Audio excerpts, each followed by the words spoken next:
Let's take a look at the Universal Camera Corporation Meteor. This was a camera that was produced between 1947 and 1949.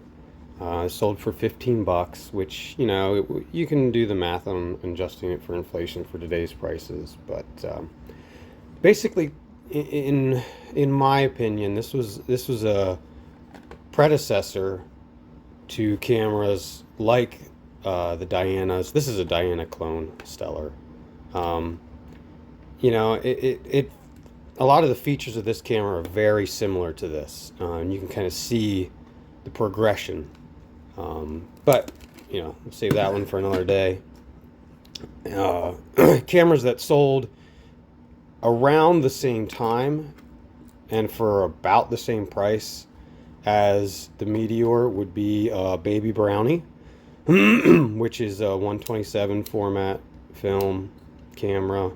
That's your viewfinder. I do have 127 loaded in.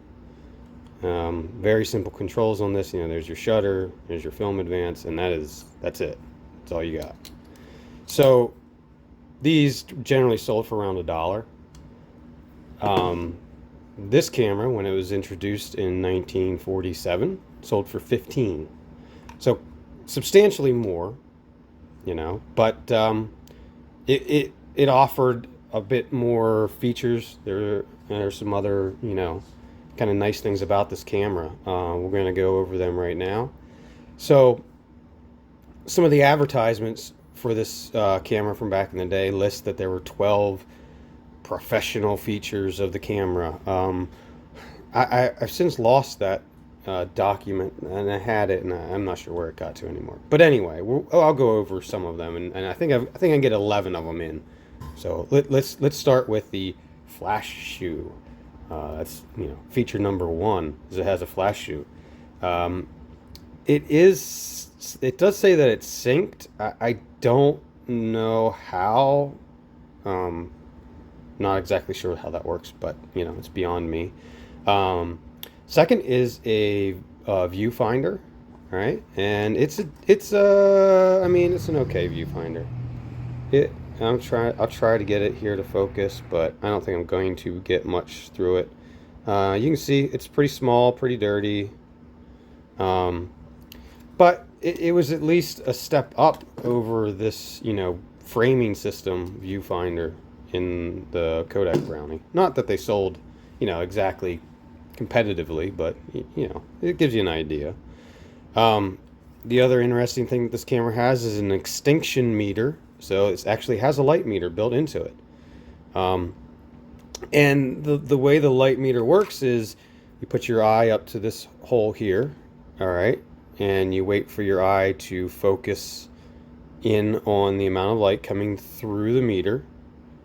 And there's a dial inside here that's numbered, and whichever number is the least visible is what you should be exposing at. So then you use that number, chart it on here, and it gives you an idea of what your film speed should be and what aperture you should have, because this is a fixed speed shutter. It's a very simple leaf shutter.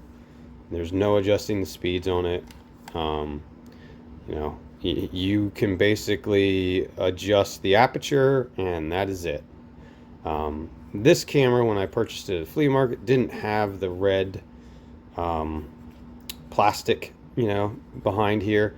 I don't know if maybe that was something that wasn't included in the camera, because back in the day, I think you used to be able to run film through here without a filter on the back, and it wasn't an issue.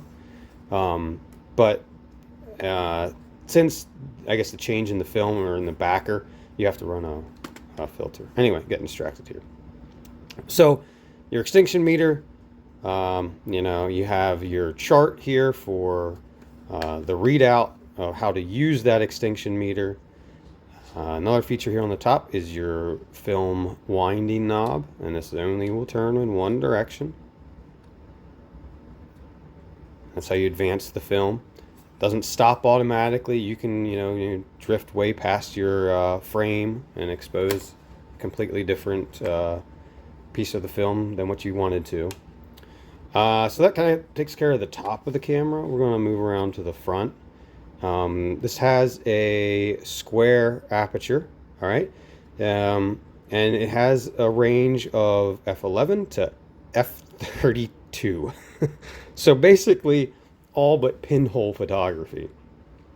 And you'll see the aperture adjusts in a very interesting way. It's a square aperture. As I dial the adjustment, it just pinches together and becomes smaller. All right. Very, a very interesting feature. This particular camera does have some mechanical issues, and we'll go over those in a little bit here, but basically you do have the ability to focus the lens, and it will focus from 5 feet to infinity. There's an indicator, there it is, on the lens. You rotate that, set it in and take your photo. I'll go over that. Another feature of the camera was a retractable lens. So there's the lens in the, the photo taking mode. And then when you were storing it in a case, which they sold separately, all you'd do, and this is so sketchy, all you do is just press and close it up. There's no release, there's no nothing. You just got to press and pray. It scares me every time. So 2 settings for the shutter. You have instant and you have bulb. All right. Instant obviously fires the shutter at the speed. Boop. And bulb. Oh man. Ugh. Bulb fires the shutter, keeps it open. All right, and I'll show you those a little more in depth. So the other that takes care of pretty much the features on the front. Oh, there's this nice nifty little shutter stop when the camera is in the closed position. You cannot accidentally fire the shutter because of that peg. So takes care of the front. Now onto the bottom here, find the open and close lever for the film canister, which we'll pull out here in a minute, and it does have a tripod mount. That's about it for the bottom. And you'll notice that this leatherette, it's very papery feeling on this camera, it's seen better days. Everything on this camera pretty much has seen better days. You can see the rust building up inside there. But, for buying it at the flea market for, I don't know, maybe a whole $3, it was well worth it. So anyway, to load film, we select it into the open position. This is a failure in the design of this camera, in my opinion, is there's no locking mechanism between open and closed on the bottom of this camera. So it is very easy to accidentally bump it open and have the film canister drop out. I was in the middle of taking photos with this at one point and did that exact same thing. I pulled the camera up to my eye to take a picture and looked to the ground and saw this thing just laying on the ground, film exposed, and I was just like, oh, well, so much for that. So this is the film canister. You put your empty spool on this side. This camera takes 620 film, which is essentially 120 film, just with a different interface system on the ends of the sprocket. So you would put your empty spool over here, put your full spool on this side, draw it across, put it in there, kind of get it nice and secured, and then drop it back down in here, close it up, and then advance until you saw your first number on there. You know, it's really simple to use. It's straightforward. And you can see the design of this is it's basic. It's very basic camera. But you know, basic by today's standards.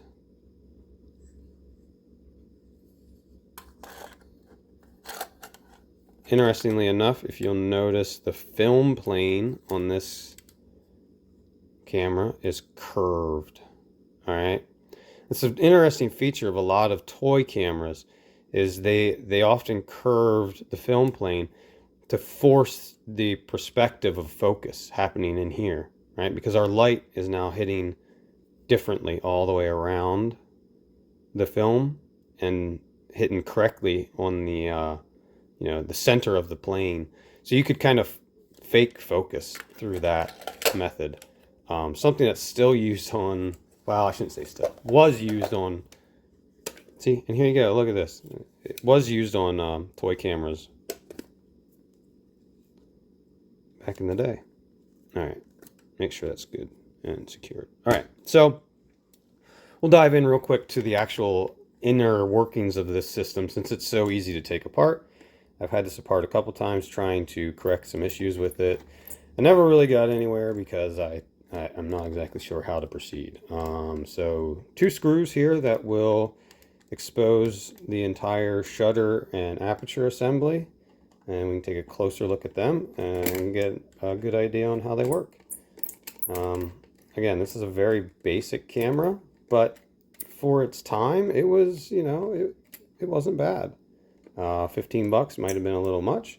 We don't have sales numbers on these cameras, which is something that I think would be interesting to see, like how many were produced and how many sold. You know, it would just be interesting to see that kind of history and how well they did. You know, one way you could kind of track it a little bit nowadays is you could go back and look at serial numbers, but I don't know how effective they are, you know, how realistic that is to do. So here's the nameplate. It comes off. Then this is the actual aperture selection dial. When it is in place, you'll notice that it kind of fell back there. But it interfaces with these 2 pins, all right? The pin up here and the pin down here, and it just squeezes those 2 together as you twist and turn it. Twist it, you know, squeezes them together. All right. What that does, we'll get to that later. Don't look. What that does is adjust the aperture. There we go. So this is the aperture. This is how it works. It is spring forced open, right? So it sits inside there. And when you twist that dial, all it does is just push these this way. And this sits in there at a square on the film plane. So it sits in at an angle like this. Right? That's all the way open. So that's F11. You know? And then you can, man, close this thing all the way up to 32, which I think is right about there. But that is it for the aperture dial. Very simple.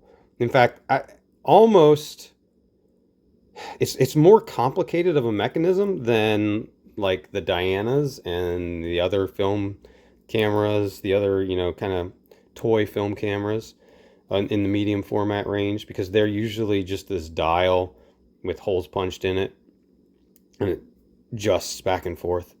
So this is kind of a pretty complex mechanism, you know. It's 2 thin pieces of metal that are bent to interface with each other, and there's a spring and there's pins, and on top of that you then have this very fancily machined dial this way. So when this is in the camera like this, I can't do it outside the camera. But anyway, that's how you adjust the shutter. That's how the shutter works. With this is the lens assembly, and it's mounted into this, stamped piece of metal. The problem with this one in particular, you can see there's lots of play. It falls out. So this whole assembly is just pressed into place. You can see these ridges down in there. They were designed to be pressed into the housing here, and then it would just stay in place like that. Over the years, I would imagine, of it being advanced and messed with and played with, that system has fallen apart now, and the lens itself doesn't even, oh, there it is, there I can get it to adjust. The lens adjusts, right, for your distance, but it doesn't stay locked inside the housing. So I eventually want to figure out a system to get it locked in there. It might be a glue or, something to permanently lock it into place there. And that would allow me to then rotate this assembly. I don't know. It's so tricky because, like, you don't have much to work with here. There's really no way to secure it well. Maybe I'll figure something out. So shutter. Very simple leaf shutter system on this. And in fact, to call this a leaf shutter is, I don't know, it's kind of a bit of an overstatement, but operating on the instant setting, this is how the shutter works. And that is it. So if we switch it over to bulb, you can better see what's happening inside here. Jeez, this thing is freaking ridiculous to try and manipulate. It's a very, very sharp piece of metal that they're like, yeah, just press down on it. Yeah, yeah, just press down on it. Great. Let's just, yeah. Anyway, so the way the shutter operates, you engage here, and then you'll notice that the shutter itself, the leaf shutter mechanism, folds up, right? And you can see, this is the back side of the camera. That's my finger there kind of showing through. You can see that the opening engages there. If this is on the regular bulb mode, this then carries through all the way up and then comes back down. So it's a kind of very simple but, interesting system, because there's a plate here that has a hole in the middle and two covers. And this lever is in the way of that hole until it just needs to be. So, boom. And then it exposes, and then the timing of it is this piece just carries through by spring power all the way up through. And it's a wound together, complicated spring system. But that was it. That was all it took, So if you're on, yeah, ouch. When you're on instant, which why would you ever be on bulb? When you're on instant anyway, you can see that if the shutter resets here, there we go, boop, comes up, boom.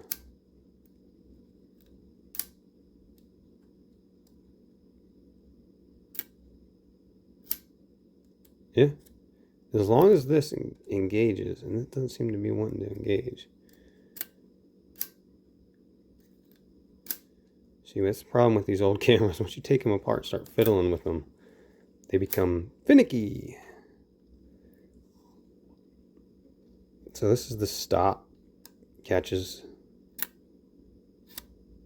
back, and you can see that spring is just not wanting to do its job. Right down in here, this spring in here is just not wanting to do its job. So it's a fairly easy fix, right? Maybe a little bit of lubrication or something. A little rewinding of the spring, maybe put a little more tension on that thing.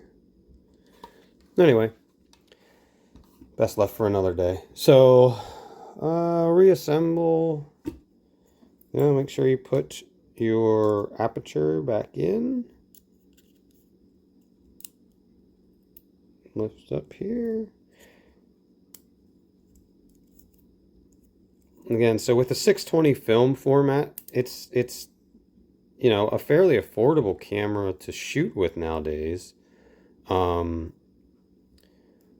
you know, 620 and 120 are so interchangeable that you can often modify a 120 canister or 120 spool to fit a 620 camera.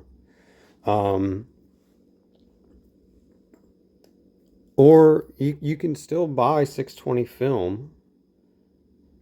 All right, so let's put this in here correctly. That way I have my indicators. A little tricky to get this together, but nothing crazy. Yeah.